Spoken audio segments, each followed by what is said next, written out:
We found an interesting post from John Miller. If you don't know him, run many companies successfully and done marketing, sold some, bought some. We will put his post in the show notes so you can find it there. But he has a very interesting take on the playbooks and the new way that we need to do growth. And some of the call outs are pretty interesting. So I thought it'd be great. Maybe we'll go into, he has a top three and then a deep dive into them, and we can kind of go that way. I'm going to start a little out of order if you guys are okay with that, because I had one that jumped out to me. His number two is the importance of brand building. In contrast, the old playbooks focus on short-term, highly measurable tactics. A new approach emphasizes investing in brand as a foundation for enhancing demand generation, even if it's less quantifiable in the immediate term. And he literally called out that one piece of advice for how to evolve here is invest 40% into brand. So I'd love to get, maybe we start with Matt, considering you're a CMO, man. I'd love your take on this. Well, I'll caveat my answer with I've made a lot of smart decisions over the course of my career by taking John's, in certain cases, direct orders, and in other cases, just advice. As many people know, John ran marketing when I worked for Marketo, and I consider him to be a friend. He's and a mentor. So maybe maybe my take isn't the best when it comes to his content, just because I typically just agree with it. I think the challenge would be to get board level approval or CEO level approval for 40% focus on brand. But I think that, like, tactically speaking, there's pretty good ways to hide that. And I think it comes down to what you define to be brand building. Because I think at the highest level, if you think about brand, you think about like slogans, you think about commercials or billboards and things like that. And certainly not everybody's going to have the budget for something like that, and that might make up, like, if you wanted to do a billboard campaign, that may make up 100% of your marketing budget. So that might not be a good fit. But when I think about brand, I think about campaigns that you can run that will get your brand in front of people, so they'll start to recognize who you are and what you do, what the primary benefits of your product are. But these are campaigns that don't rely on somebody coming back and saying, yes, I want to see a demo of your product. And I'll give you like a very real world example of that, which is, as a part of the account-based marketing program that we run at Census, there are aspects where we will just give people stuff. And I don't mean content, but I mean, we might just send an entire data team a $25 gift card to Uber Eats or DoorDash or something like that. And that is just essentially just to associate our brand with, something good. Like, hey, here comes a Census email. I'm going to open it because there might be a gift card in there.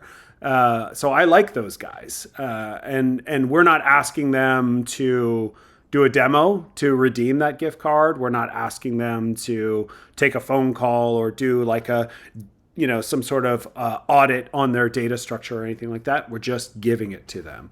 And so I would see that as brand building. And I think if you explained that part of your brand building was to help just gain affinity with the buying group amongst your ICP, I think that you would get board level approval and certainly CEO level approval for something like that. I love that, man. I don't think many people think of sending a gift card with no ask as brand building, but it's so powerful in the way that it connects the two. Craig, what about you, man? You see this all the time, probably hear about it from so many different companies. What's your take? Well, first of all, I'm sorry about my reaction to not receiving a $25 Uber Eats card as well, but no, I look, I think, well, one is, I don't know that we spend the whole time on this, but we should. There are definitional issues on brand, right? And I do think talking about it now will be more effective than it was 20 years ago, because I felt like just for example, Matt brought up a billboard, right? But like that was. So if you could take John's evolution, right? So John came in after years of marketing being like, hey, look at this really cool ad campaign I did. And people going, okay, but what? Right. And then John came in and said, no, man, like we can track this actionable stuff, leads. We're going to digitally bring leads into the organization and you can track it. Right. And then of course, John said, well, actually, like for some of these really targeted instances, you have to do account based. Then he did account. Now he's like coming in with this new fresh point of view. And the cool thing is, the fact that we do now have like a quantifiable outlook actually will allow us to think about brand in the right way. Where like I think the way people thought about it before was, well, you do this billboard and that's branding, and actually that's not what we're talking about here. And so I do think that's important, and I think the activities that we do have to add up to a larger sort of brand presence that you're trying to build, right? And all the things matter. What the reason he's bringing it up is because when we look at the evolution I just talked about, John built an army of people tracking MQLs. It's on, I mean, I tell him all the time, bro, that's on you. Like you did that. And it was right. It was right for 10 years. It literally was. It was like, it was a major breakthrough and you were right. But now we're sort of reconditioning ourselves we recondition ourselves for ABM. Now we're reconditioning ourselves all around for more holistic marketing, right? And like, and so, that's part of this sort of new adjustment. But I think because of all of these evolutions, we're better suited for this. But the key here is like a strategic look at like how you want to be viewed by the market. And how you want to be, that is actually the thing that we don't think about. Like if you think back, I don't know, when the MQL thing first started, it's like if someone came to me, I'd say, you know what? You're going to do all this branding stuff, forget it. Just start doing webinars. You get leads and you go and you go sell some shit. And that's what he's breaking, right? Which is like, first thing, everything went into demand. And as long as you got leads and meetings, you'd be fine. And like, that's just it's not the winner right now. Like you have to be positioned in the market. And there's so many things that go with it. I worked at Gartner.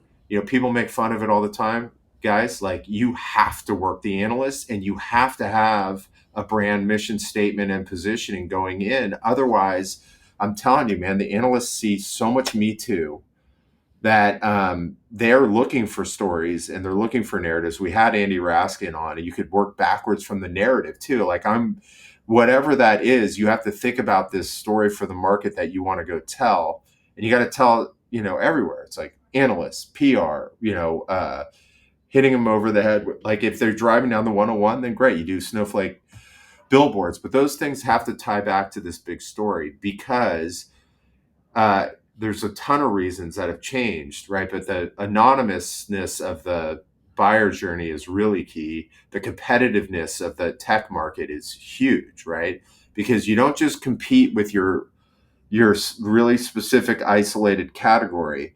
You compete with the entire category, and then you compete with all of software. So like you have to be in constant sort of differentiation mode. And then the last thing everyone knows, you got to be in the top 2. And oftentimes that's like, I can tell you right now, 10 years ago, the way you got in the top 2 is you took all the money you had and you went and sold as much as you could. Right. And now that's harder. And so now you can't do that. So just going back to what we're talking about, it's like someone came to me before, it's like start running webinars, get your content out there. We'll bring people in, get salespeople on the phone, and every dime you got, let's go sell. Now what we're saying is, whoa, like you got to position yourself, so that you're in the mind of the buyer and thinking about it in the right way. So I believe it. And then the 40% number, one of the things that I think is an issue that we can have John on and I'll talk to him about it. Like what he did well, and I in the both of his revolution starting activities in the MQL era and in the ABM era was lead with data.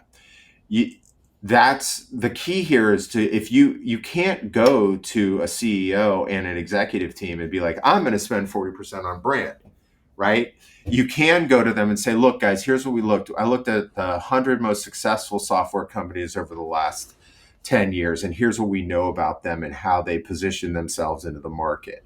We have to be one of those people. Or you take it from the last 5 years, I don't care. But like, we have to make the case better there. Yeah.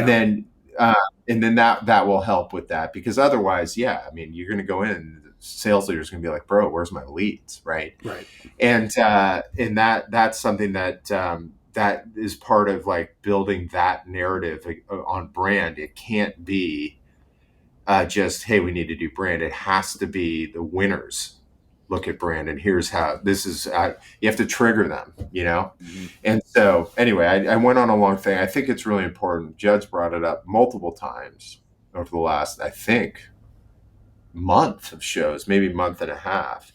And so it's good to see, and I think it's really important, but like there's a lot of unpacking we got to do there. I love what you said. And I think the definition actually is a key here.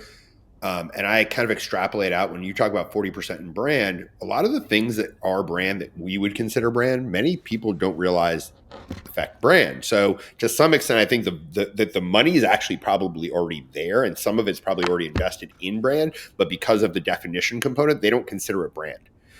So I think there's some of that going on. And to some extent, I think this is kind of that call out, like the re-education time. I think that this piece is cyclical, unfortunately, because I think brand is extraordinarily important. It's a differentiator. It really, really, really, it can be powerful. But I think this, like most of John's movements, it will get to a point where everybody's doing it and it'll be the next evolution. So that being said, I would love, you say brand and most people don't even think messaging, right? I mean, like the most obvious component, which drives all of your demand and all of your campaigns and all of those components. And how much do we think about it from a brand perspective? Not a lot. So it definitely could be a huge, huge piece. Thanks for tuning in to GTM Unfiltered. To hear our innovative insights and strategies, visit gtmunfiltered.com. Be sure to subscribe and leave us a review on your favorite podcast platform. Until next time.